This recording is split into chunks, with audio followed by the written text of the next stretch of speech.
ಯಾಕೆ ಅವ್ರು ಇವತ್ತಿಗೆ ಹೊರದೇಶದೊಳಗನು ಯಾಕಷ್ಟು ಪ್ರತಿಭಾವಂತರಾದ್ರು ಅಂದ್ರ, ಒಂದು ದಿವಸ ನೀಲಾಂಬಿಕೆ ಆಗಿರ್ತಕ್ಕಂಥ ಅವರು ಪತ್ನಿ, ಧರ್ಮ ಪತ್ನಿ ಆಗಿರ್ತಕ್ಕಂಥ ನೀಲಾಂಬಿಕೆ ಬಸವಣ್ಣನವರು ನಿದ್ರಾವಸ್ಥೆಯಲ್ಲಿರುವಾಗ, ಅಂದ್ರ ರಾತ್ರಿ ಮಲ್ಕೊಂಡಿರುವಾಗ ಒಬ್ಬ ಕಳ್ಳ ವಿಚಾರ ಮಾಡ್ತಾನೆ. ಬಸವಣ್ಣನವರು ಬಿಜ್ಜಳ ರಾಜನ ಮಂತ್ರಿ, ಬಿಜ್ಜಳ ರಾಜನ ಆಸ್ಥಾನ ಏನದಲ್ಲ, ಅದ್ರ ಮಂತ್ರಿ ಬಸವಣ್ಣ. ಅವ್ರಿವ್ರ ಮನೆಗೆ ನಾನು ಕಳ್ತನಕ್ಕೆ ಹೋದ್ರ ಅಷ್ಟಿಷ್ಟು ಸಿಗ್ತದ, ಬಸವಣ್ಣನವ್ರ ಮನೆಗೆ ನಾನೇನಾದ್ರು ಕಳ್ತನಕ್ಕೆ ಹೋದ್ನಿ ಅಂದ್ರ ನನಗ ಧನ ಕಣಕ ಒಂದಿಷ್ಟು ಸಿಗ್ತದ ಅಂತ ಏನ್ ಮಾಡಿದ ಕಳ್ಳ, ಬಸವಣ್ಣನವರಿಗೆ ಮನೆಗೆ ಹೆಂಗ ಒಂದಿಷ್ಟು ಕಳ್ತನಕ್ಕಂತ ಹೋದ. ಅವರ ಮನೆ ಬಾಗಿಲೊಳಗೆ ನಿಂತ್ಕೊಂಡು ನೋಡ್ತಾನ. ಮನೆ ಬಾಗಿಲು ಬರ್ದಿತ್ತು, ಏನಂತ ಬರ್ದಿತ್ತು? ಲಿಂಗವಿಲ್ಲದವರಿಗೆ ಪ್ರವೇಶವಿಲ್ಲ ಅಂತ ಬರ್ದಿತ್ತು. ನೋಡ್ರಿ, ನಿಮ್ಮ ಮನೆ ಬಗ್ಗೆ ಏನಾದ್ರು ಬರ್ದಿರ್ತೀರ ನೀವು? ಈ ಬೆಂಗಳೂರು ಕಡೆಗೆಲ್ಲ ಬರ್ದಿರ್ತಾರೆ, ಮನೆ ಗೇಟ್ಗೆ ಹಾಕಿರ್ತಾರೆ, ನಾಯಿ ಇದೆ ಎಚ್ಚರಿಕೆ. ನೋಡಿರಿ, ಹಂಗ ಅಪ್ಪ ಬಸವಣ್ಣ ಮನಿ ಬಾಗಿಲ ಮೇಲೆ ಏನ್ ಬರ್ತಿದ್ರು ಅಂದ್ರ ಲಿಂಗವಿಲ್ಲದವರಿಗೆ ಪ್ರವೇಶವಿಲ್ಲ ಅಂತ ಬರ್ತಿದ್ರು. ಆ ಕಳ್ಳ ಅದನ್ನು ನೋಡಿದ ತಕ್ಷಣ ಏನ್ ಮಾಡಿದ, ಬಸವಣ್ಣನವ್ರದ್ದು ಒಂದು ಕಾಯಕ ಐತಿ. ಯಾರು ಕೊಳ್ಳನವರು ಲಿಂಗ ಧರಿಸಿರೋದನ್ನ ಕಾಣ್ತಾರ, ಅವ್ರನ್ನ ಬಹಳ ಭಕ್ತಿಯಿಂದ ಕಾಣ್ತಾರ. ಅವ್ರೊಳಗೊಂದು ಸಾಕ್ಷಾತ್ ಕೂಡಲ ಸಂಗಮನ ಅವ್ರು ಕಾಣ್ತಾರ. ಇನ್ನು ನಾನೇನಾದ್ರೂ ಒಂದಿಷ್ಟು ಲಿಂಗ ಧರಿಸ್ಕೊಂಡು ಹೋದ್ನಪ್ಪ ಅಂದ್ರ, ಅಕಸ್ಮಾತ್ ಆಗಿ ನಾನೇನಾದ್ರೂ ಅವ್ರ ಕೈಯಾಗ ಸಿಕ್ಕಿ ಅಂದ್ರ, ಆ ಲಿಂಗು ನೋಡ್ಯಾರ ನನ್ನೇನ್ ಮಾಡ್ತಾರ, ಒಂದಿಷ್ಟು ಕರುಣೆ ತೋರಿ ನನ್ನ ಕಳಿಸ್ತಾರ ಅಂತ ವಿಚಾರ ಮಾಡಿ ಏನ್ ಮಾಡಿದ, ಅಲ್ಲೇ ಒಂದಿಷ್ಟು ಬಿದ್ದಿರ್ತಕ್ಕಂಥ ಕಲ್ಲನ್ನು ತಗೊಂಡ, ತನ್ನಲ್ಲಿರ್ತಕ್ಕಂಥ ಒಂದು ಕೆಂಪು ಬಟ್ಟೆಯನ್ನು ತಗೊಂಡು ಆ ಕಲ್ಲನ್ನ ಕಟ್ಟಿಕೊಂಡು ಕೊರಳಾಗ ಕಟ್ಟಿಕೊಂಡ.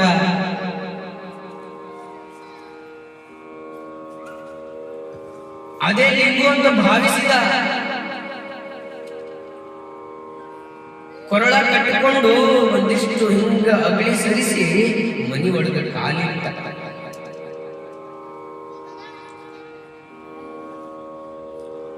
ಒಳಗಡೆ ಕಾಲಿಟ್ಟ ತಕ್ಷಣ ನೋಡ್ತಾನ, ಎಡಗಡೆಗೆ ನೀಲಾಂಬಿಕೆ ದೇವಿ ಮಲ್ಕೊಂಡಿರ್ತಾಳ, ಪಕ್ಕದೊಳಗ ಬಸವಣ್ಣನವರು ಮಲಗಿರ್ತಾರ. ಮನೆಯೆಲ್ಲ ಹುಡುಕ್ತಾನ, ಅಡಿಗೆ ಮನೆಯೊಳಗೆ ಹುಡುಕ್ತಾನ, ಮನೆಯೆಲ್ಲ ನೋಡಿದಾಗ ಒಂದಿಷ್ಟು ಏನು ಸಿಗೋದಿಲ್ಲ ಕಳ್ಳನಿಗೆ.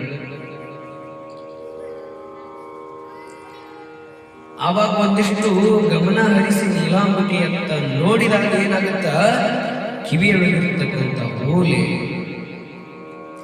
ಕೊರಳೊಳಗಿರ್ತಕ್ಕಂಥ ಮಾಂಗಲ್ಯ ಸರ, ಮೂಗೊಳಗಿರ್ತಕ್ಕಂಥ ಬಂಗಾರದ ನತ್ತು ಹೆಂಗೋ ಒಂದಿಷ್ಟು ಕಣ್ಣಿಗೆ ಬೀಳುತ್ತದೆ. ಕಳ್ಳನಿಗೆ ಈ ಬಂಗಾರದ ವಸ್ತು ಯಾವಾಗ ಕಣ್ಣಿಗೆ ಬಿದ್ದ ತಕ್ಷಣ ಏನ್ ಮಾಡ್ತಾರ ಕಳ್ಳ ಅಂದ್ರ,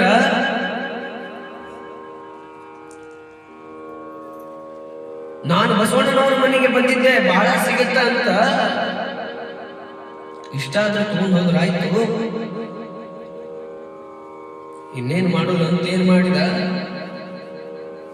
ನೀಲಾಂಬಿಕೆಯ ಹತ್ತಿರ ಬಂದು ಕಿವಿಯೋಲೆಗಳನ್ನ ಬಿಚ್ಚಲಿಕ್ಕೆ ಪ್ರಾರಂಭ ಮಾಡಿದ.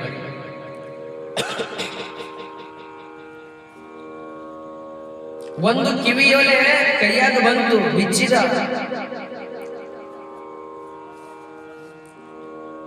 ಮಾಂಗಲ್ಯ ಸರವನ್ನ ಹಿಂಗ ಒಂದಿಷ್ಟು ಬಿಚ್ಚುವಾಗ ನೀಲಾಂಬಿಕೆಗೆ ಎಚ್ಚರ ಆಗುತ್ತೆ.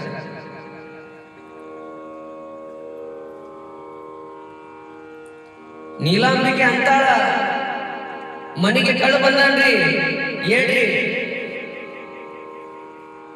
ಶರಣರ ಕಳ್ಳ ಬಂದಾನ, ಏನ್ರಿ ಏನ್ರಿ ಏನ್ರಿ ಅಂತ ಏನ್ ಮಾಡ್ತಾಳ, ಬಸವಣ್ಣನವರನ್ನ ಎಬ್ಬಿಸ್ತಾಳ.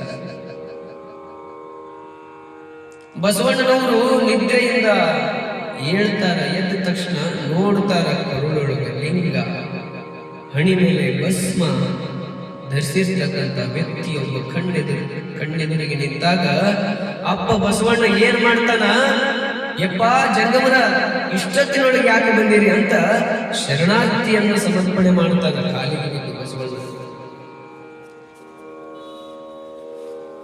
ಯಪ್ಪ ಶರಣಾರ್ಥಿ ತಂದೆ, ಇಷ್ಟೊತ್ತೊಳಗೆ ಯಾಕೆ ಬಂದ್ರಿ? ಬರೀ ಪ್ರಸಾದ ಮಾಡಿ ಕೂತ್ಕೋ, ಬರೀ ಪ್ರಸಾದ ಮಾಡಿ. ಹೆಂಡತಿ ಹೇಳಿರ್ತಕ್ಕಂಥ ಮಾತು ಸಹಿತ ಕಿವಿಯೊಳಗೆ ಬಿದ್ದಿಲ್ಲ ಬಸವಣ್ಣ. ಎಷ್ಟು ಏನು ಭಾವ!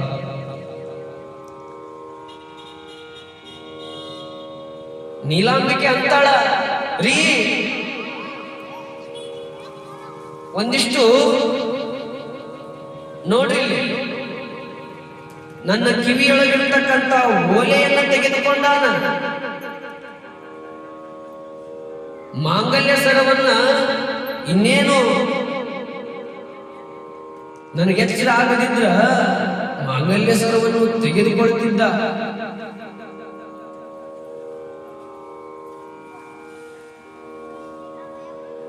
ಅಂತ ಕಳ್ಳಗ ನೀವು ಬರ್ರಿ ಕೂಡ್ರಿ ಪ್ರಸಾದ ಮಾಡ್ರಿ ಅಂತೀರಲ್ಲ, ಕಳ್ಳ ಬಂದನ್ರಿ ಅಮ್ಮ, ಕಳ್ಳದಾನ ಅಂತ ಹೇಳಿದಾಗ ಬಸವಣ್ಣನವರು ಹೇಳ್ತಾರೆ, ಏನ್ ಹೇಳ್ತಾರೆ ಕೇಳಬೇಕು.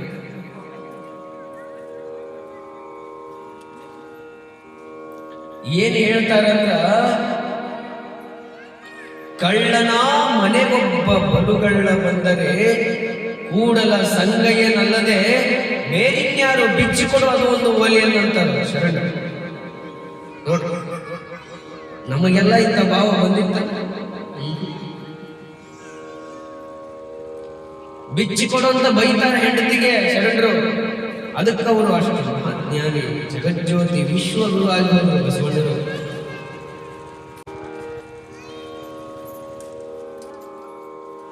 ಹೆಂಡತಿ ಗಂಡನ ಮಾತಿಗೆ ಓಲೆಯನ್ನ ಬಿಚ್ಚಿ ಆ ಕಳ್ಳನ ಕೈ ಒಳಗಿಡ್ತಾಳ. ಇಟ್ಟ ತಕ್ಷಣ ಕಳ್ಳನ ಕಣ್ಣೊಳಗ ಒಂದಿಷ್ಟು ನೀರು ಬರುತ್ತ. ಯಪ್ಪ ತಂದೆ ಬಸವಣ್ಣ, ತಪ್ಪಾಯ್ತು ತಂದೆ, ನನ್ನ ಸಂಸಾರ ಜೀವನಕ್ಕೋಸ್ಕರ, ನನ್ನ ಹೆಂಡತಿ ಮಕ್ಕಳಿಗೋಸ್ಕರ, ನನ್ನ ಹೊಟ್ಟೆಗೋಸ್ಕರ ನಿನ್ನ ಮನೆಗೆ ನಾನು ಕಳ್ಳತನಕ ಬಂದೆ ತಂದೆ. ತಪ್ಪಾಯ್ತು ತಂದೆ, ಕ್ಷಮಿಸು ನನ್ನ. ನಾನು ಮಾಡಿದ್ದು ಮಹಾ ತಪ್ಪಾಗಿದೆ, ಕ್ಷಮಿಸಪ್ಪ ನನ್ನ ಅಂತ ಅವರ ಪಾದದೊಳಗೆ ಬಿದ್ದು ಕಣ್ಣೀರು ಇಡ್ತಾನ ಕಳ್ಳ. ಇಟ್ಟಾಗ ಬಸವಣ್ಣನವರು ಹೇಳ್ತಾರ, ಯಪ್ಪ ನೀನು ಕೊಳ್ಳೊಳಗೆ ಲಿಂಗ ಧರಿಸಿದಿ, ಹಣಿಯೊಳಗ ಭಸ್ಮ ಧರಿಸಿದಿ, ಅದ್ ಹೆಂಗ ಕಳ್ಳಕ್ಕಿಯಪ್ಪ ನೀನು?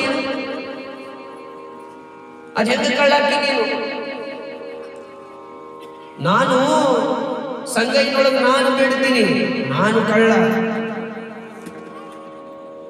ನಾನಪ್ಪ ಇಷ್ಟೆಲ್ಲ ನೋಡು, ನನ್ನ ಹೆಂಡತಿ ಮೈ ಮೇಲೆ ಬಂಗಾರ ಹಾಕಿ ನಾನು ಬಂಗಾರವನ್ನು ಧರಿಸಿಕೊಂಡೇನಲ್ಲ, ನಾ ಕಳ್ಳಪ್ಪ, ನೀನ್ ಹೆಂಗ ಕಳ್ಳಕ್ಕಿದ್ದಿ ಅಂತ ಪ್ರಶ್ನೆ ಮಾಡ್ತಾರೆ ಬಸವಣ್ಣ. ಆಗ ಕಳ್ಳ, ಯಪ್ಪ ಜಗತ್ತಿನೊಳಗೆ ನಿನ್ನ ಮಹಿಮೆನ ಕೇಳಿದ್ದೆ, ನಿನ್ನ ಬಗ್ಗೆ ನಾ ಕೇಳಿದ್ದೆ, ಆದ್ರೆ ನೋಡಿದ್ದಿಲ್ಲ ತಂದೆ. ನಾನು ಕಟ್ಟಿಕೊಂಡಿರ್ತಕ್ಕಂಥ ಕೊಳಗೊಳಗೆ ಏನು ಕಟ್ಟಿಕೊಂಡಿನಲ್ಲಪ್ಪ, ಇದು ಲಿಂಗ ಅಲ್ಲಪ್ಪ, ಕಲ್ಲನ್ನ ನೋಡು ಅಂತ ಬಿಚ್ಚಿ ತೋರಿಸ್ತಾನೆ. ಲಿಂಗ ಆಗಿತ್ತು ಕೊಳಗೊಳಗಿದ್ದು. ಕಲ್ಲು ಹೋಗಿ ಲಿಂಗ ಆಗಿತ್ತು. ಲಿಂಗನ ಯಾವಾಗ ಕಳ್ಳನ ಕಣ್ಣು ನೋಡಿತು, ಭಾವ ಪರಿಶುದ್ಧವಾಯಿತು ಕಳ್ಳನ. ಮುಂದೇನಾಗ್ತಾನ, ಬಹಳ ದೊಡ್ಡ ಶರಣ ಆಗುವುದ.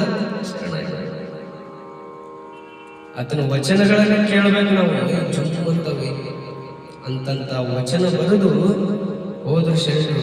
ಒಬ್ಬರನ್ನೆಲ್ಲ ಬಸವಣ್ಣ ಎಂತೆಂಥವ್ರನ್ನ ಶರಣರನ್ನ ಮಾಡಿರ್ತಕ್ಕಂಥ ಬಸವಣ್ಣ.